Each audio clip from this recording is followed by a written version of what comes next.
Hello everybody and welcome back to Let's Build a Mission. Today I figured I would show you how to set up this guy right here. This is a recovery helicopter that's used on carrier operations during takeoff and or launch and recovery.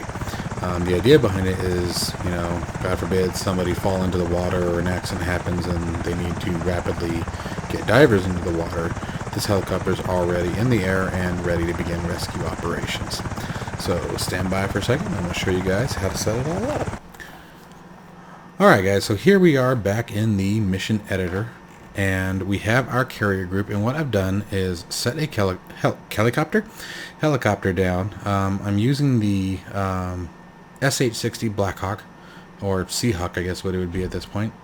You can title it whatever you want, carrier recovery, tasking does not matter, you can use whatever task you want.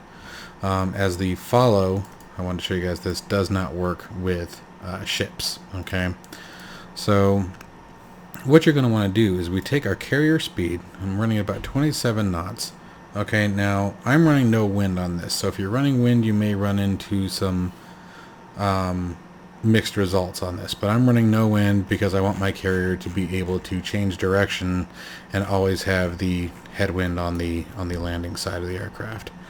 Okay, but so I'm running my carrier about 27 knots, and so what I'm actually going to do with my helicopter is run at about 25 knots. I'm going to bounce between 25 and 26, and literally what I'm doing is bouncing between the two for each waypoint. Okay, and the reason being is at 26 knots the helicopter is going a little too fast and slowly creeps ahead of the boat, and at 25 knots he's slowly creeping behind the boat. Okay, so what we really want is 25.5 knots, but unfortunately that's not an option. And then you just set your waypoints. You can take your distance, and it's really up to you. You don't have to be too critical with it, but between 300, 400 feet off the center line of the boat. Okay, so take your ruler and go to the center line here. So he's a little wide, but that's okay. And it will vary a little bit here and there depending on which waypoint we happen to be on.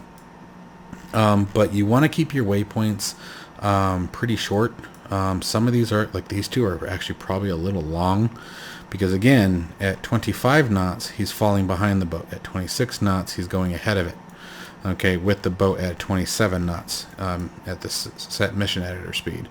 So the more distance you have, the more distance he's going to travel between the two. So I mean, honestly, I should be mixing these up a bit, and I may redo it a little bit, but to show you guys what I'm talking about.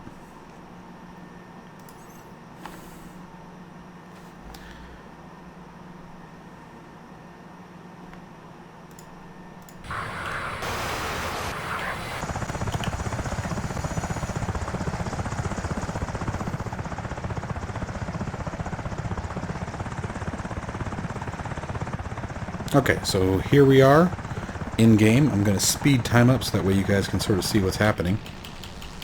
So you see him sort of creeping forward just a little bit. But then as he gets to the next waypoint, so there, now he's switched down to 25 knots.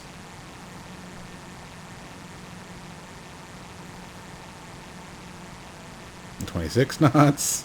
So you guys get the idea. Okay, so this is why you want to balance it back and forth, and you want to watch the distance between the different waypoints, because the longer the waypoint until he changes speed again, the more distance he's going to travel either forward or stern of the aircraft carrier. And then the last thing that you need to be aware of to do is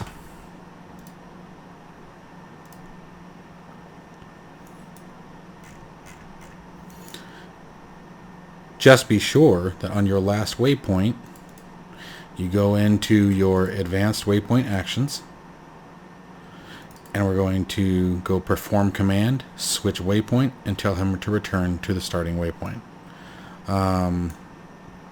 That way he continues to loop around the boat, assuming all goes well.